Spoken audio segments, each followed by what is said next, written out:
Böyük musiqidir. Ümumiyyətlə bu musiqinin bəlkə bir əsr yaşı var.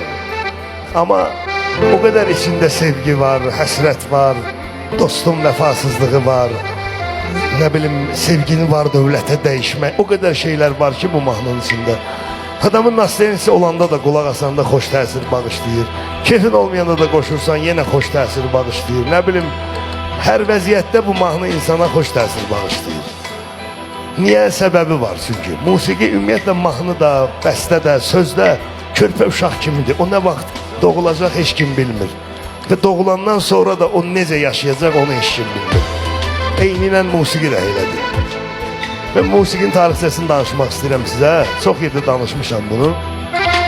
Və istəyirəm gənclər örnək götürsün. Cavanlar örnək götürsün. Yəni burada Ülvi ilə mənim örnək götürəcəyim bir şey yoxdur. Bizlik deyil, amma cavanlar örnək götürməlidir. Elə deyil, qardaş. Bizdə daha keçib, o qatar gedir.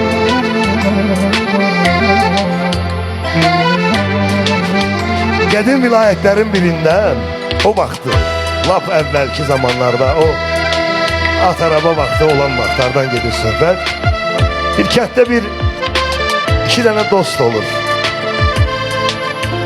Dostun biri normal bir ailənin övladı olur, biri çox kasıb, atasını, anasını itirmiş və öz nənəsi ilə yaşayan bir uşaq olur. Uşaqlıqdan akordeon ifa edir bu. Akordeon ifaçısı olur. Və hər gün gəlir oturur kəndin mərkəzində bir yerdə, qədim vaxtı kənd yeridir. Bir balaca kutu qoyur ora, akordeonla mahnılar ifa edir. Gəlib gedən də bura bildiyimiz kimi pul atır ki, o özünə çörək pul eləyir də onu. Bir gün bir fayton dayanır bu ifa elədiyi yerdə. Faytondan bir o vaxtki dövrünün bəy, şah dövründə bir dənə bəy düşür. Xoşuna gəlir, nəsə musiqi çəkir bunu, gəlir çıxardır ora cibindəki ən böyük puldan birini atır. Oğlan da kasıb oğlan da akordeon ifəyir baş aşağı, pulu görəndə başını qaldırır, baxsın ki görün bu böyük pulu mükafatı kim verdi mənə. Görür bir bəydir, bəyin yanında bir gözəl göysək qız var. Elə bil o ilk baxışdan məhəbbət deyirlər, ilk baxışdan sevgi idi qabaq bunun adı, hindi deyirlər elektrik. İndiki dövrdə o da adı. O ilk baxışdan məhəbbət o anda baş verir də, sevir. Anidən vurulur qıza, heyran olur gözəlliyinə. Kişi gedəndən sonra maraqlanır, deyirlər kişinin övladıdır, qızıdır. Elə yol keçirdi buradan, imkanlı bir şəxsdir, xoşu gəldi mahnından düşdü aşağı. Oğlan çox məyus halda, avtomatik o beyin qarışır da, adam aşıq olanda beyin düz işləmir. Gəlir evə, oturur nənəsinə əhvalatı danışır.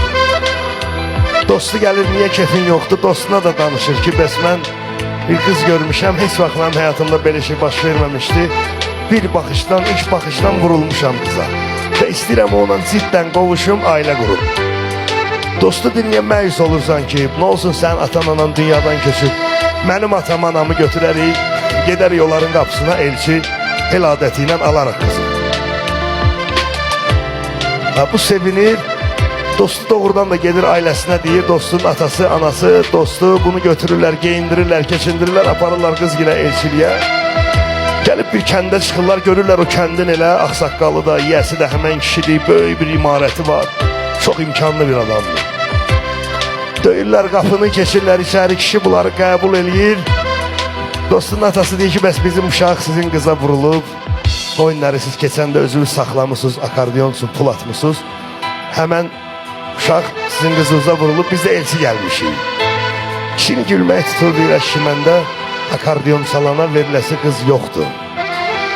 Bu çox məyus olur, çox küsür həyatdan ki, yəni mənə öz sənətimə görə, peşəmə görə çox təəssüf hissi ilə deyirəm, bugünkü dövrümüzdə də var elə insanlar.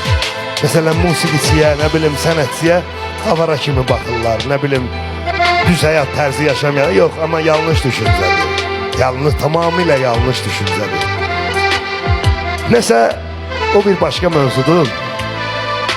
Oğlan çox peşman olur, küsür və gəlir evə akordeonu bağlayır, qoyur qabına, atır evə bir qırağa ki, mən daha bir də akordeon ifa eləmərəm. Niyə? Çünki ona görə mənə bir dənə qıza vuruldum, o da vermədilər. Üstündən illər keçir, zaman keçir.